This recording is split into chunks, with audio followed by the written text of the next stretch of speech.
En fait, dans cette lutte, il y a la lutte traditionnelle,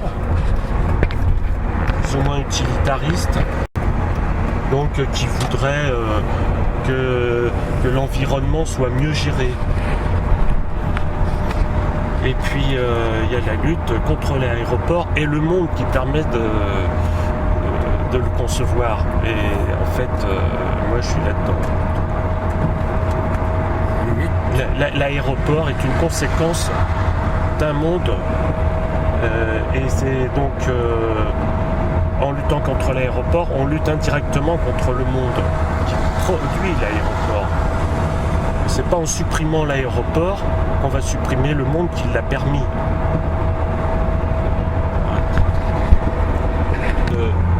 C'est pour ça que la NDDL, c'est en apparence une lutte agricole ou écologique, mais en fait c'est une lutte sociale contre un système de relations sociales qui a permis de concevoir l'aéroport social. En supprimant un aéroport, qu'on supprime le système économique qui a permis de le concevoir. La ZAD a pour but la ZAD, c'est tout. C'est l'autodétermination, l'Assemblée populaire. On va là-haut, hein. Donc, dis donc, t'es bien couverte là pour faire du vélo? Ouais, bien. Non, parce que faire du vélo, par ces conditions, ça s'apparente à du ski. Hein. Pour le moment, ça va. Merci. Non, mais attends. Et on part ensemble, on revient ensemble. Hein. On est quand même un peu chez soi. C'est devenu notre ambassade. La ZAD, c'est devenu notre ambassade. On est plus filles, on est plus mal, personne n'est flics. On revient aux républiques, on revient aux républiques. Et pour faire pousser nos salades, la ZAD, et pour faire pousser nos salades. Face à César, résistance, face à César, résistance. L'appel à entrer dans la danse, l'appel à entrer dans la danse. Et lancer à la cantonade, la ZAD, et lancer à la cantonade. On se positionne pas contre quelque chose, enfin, on se positionne moins contre quelque chose que pour ceux qu'on a envie qu'ils deviennent et qui n'est pas encore. Donc c'est pour ça qu'on ne va pas se positionner par rapport à ceux qui continuent le système. Puisque nous, justement, on est des découvreurs. On essaye de trouver des nouvelles solutions.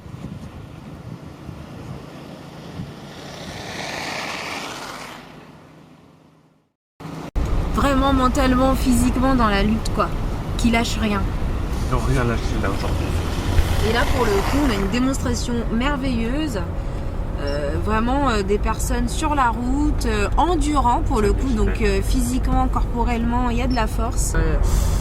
Certes, il y a la force vive, bon là on parlait de force physique, mais du coup à mettre en lien avec la force d'âme, avec la force de l'esprit, et puis avec une certaine liberté dans la conscience, dans la pensée, et ensuite c'est tout ce tout-là qui mène à une autonomie à tous les niveaux, et donc à une autogestion.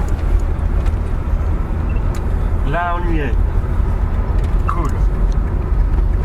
Ah les copains, ils sont voilà beaux. les potes. Ah ouais. Pourquoi je suis là? Pour vivre, je dirais, en adéquation avec mes idées, c'est-à-dire les idées que j'ai, c'est trouver un équilibre par rapport aux actes, et puis même une cohérence en fait par rapport aux actes que je pose.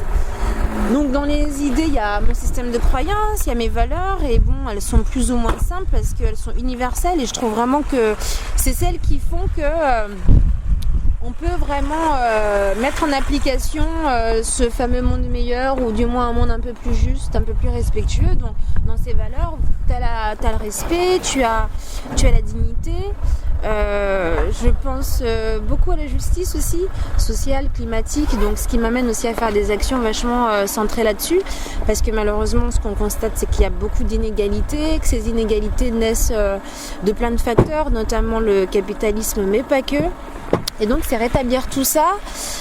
On peut le faire en contrant, on peut le faire aussi en étant pas pour ces choses-là, mais plus d'être dans une lutte pour amener des alternatives, tu vois. Et là, à ce moment-là, pour le partage, pour l'harmonie, pour le respect, pour l'autonomie individuelle, la force collective, pour l'autogestion, pour l'autodétermination. Du coup, c'est à la fois être optimiste, pessimiste dans notre manière d'agir, et j'essaye un peu d'être, de suivre cette ligne en fait. Voilà. Zadement vôtre. Exactement, librement.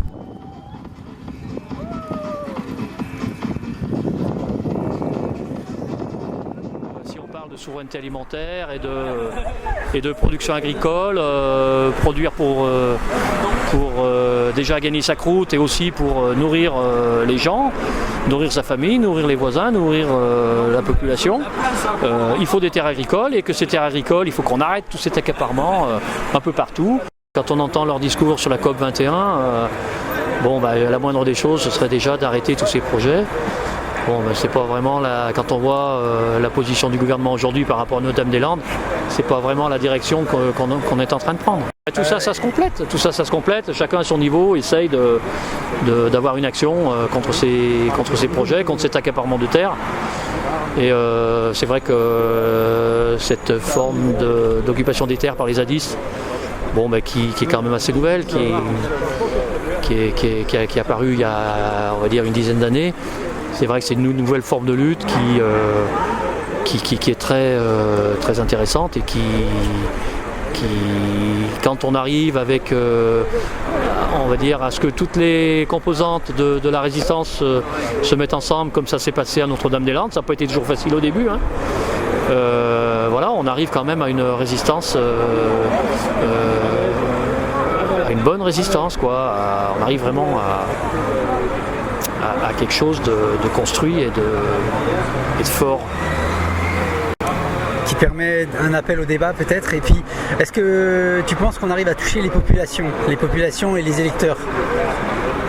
Non, mais le débat, c'est pas à nous de le lancer, le débat. Le débat, je veux dire, chaque fois qu'il y a un projet, chaque fois qu'il y a, ça devrait répondre à des besoins, aux besoins d'une population, aux besoins de paysans, etc. Aujourd'hui, c'est pas une réponse aux besoins de la société civile. Ces projets, c'est une réponse aux besoins des aménageurs, des promoteurs immobiliers, etc., de Vinci et compagnie. Donc une vraie politique devrait commencer à voir quelle réponse le politique peut apporter aux besoins de la société civile, mais pas le contraire. Donc de toute façon, tant qu'on n'en sera pas là, avec une vraie démocratie participative, je pense qu'on va continuer à se bagarrer contre ces projets-là. Notre-Dame-des-Landes, c'est un révélateur, c'est un symbole à plein de niveaux, notamment au niveau climatique. Pourquoi ? Parce que en décembre, le 12 décembre, l'État français sort dans les médias et annonce au monde entier que enfin on a un accord sur le climat, et que cet accord sur le climat, c'est un accord 1,5 degré, c'est-à-dire que les volumes, les parties à l'accord décident de ne pas émettre ou d'éviter d'émettre des volumes d'émissions de gaz à effet de serre qui nous projettent, qui feront un changement climatique de plus de 1,5 degré en moyenne.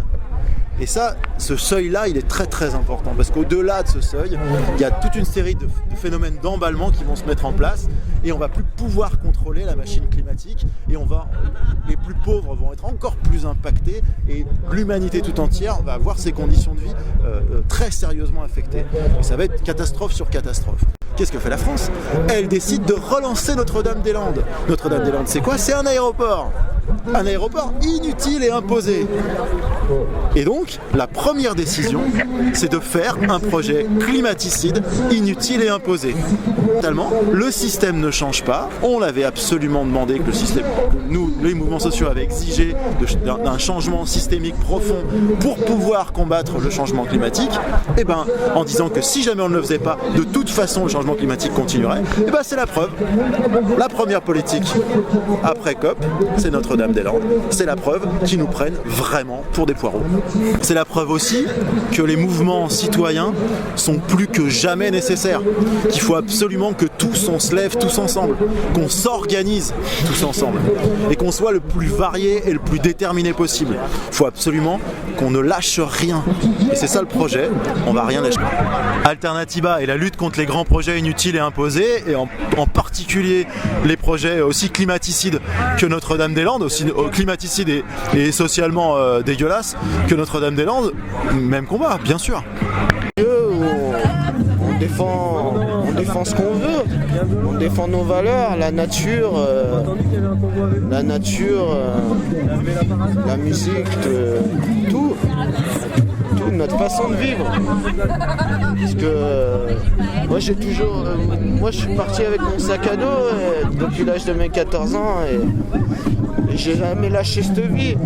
Après maintenant j'ai d'autres projets, c'est de faire la même chose mais avec un camion.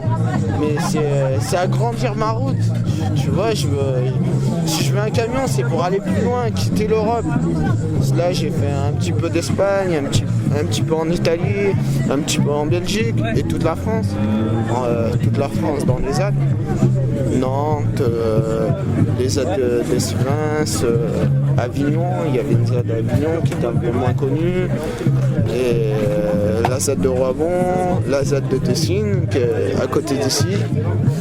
Et c'est là que j'ai rencontré ma toute première ZAD, c'est la ZAD de Dessines. C'est des gens qui m'ont pris sous leur aile, qui m'ont protégé, qui m'ont défendu et qui m'ont jamais lâché. Et c'est pour ça que je suis toujours avec eux. Et ça fait 4 ans aujourd'hui et j'ai jamais eu aucun regret. Pourtant j'ai pas d'argent, j'ai des habits sales. Mais j'ai des amis qui comptent sur moi et qui tiennent à moi. Et j'ai jamais eu ça, quoi.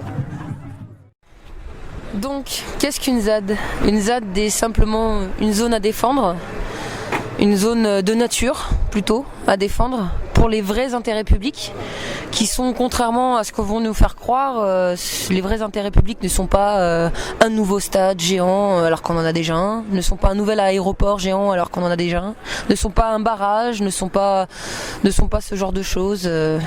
Une zone à défendre, c'est la nature à défendre pour les vrais intérêts publics. Les vrais intérêts publics, c'est respirer convenablement, se nourrir convenablement.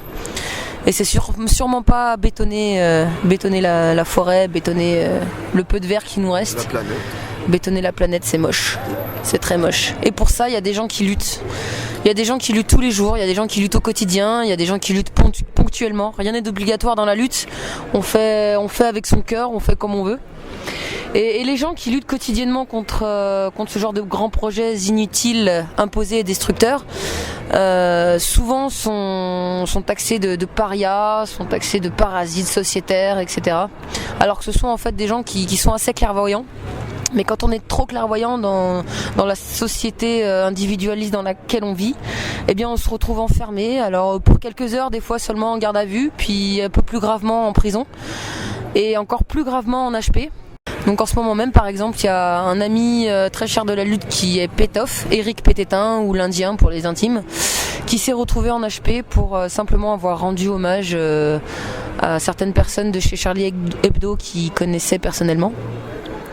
Et donc il s'est retrouvé 24 heures en garde à vue, puis comparution immédiate, et ensuite en HP pour minimum 1 mois.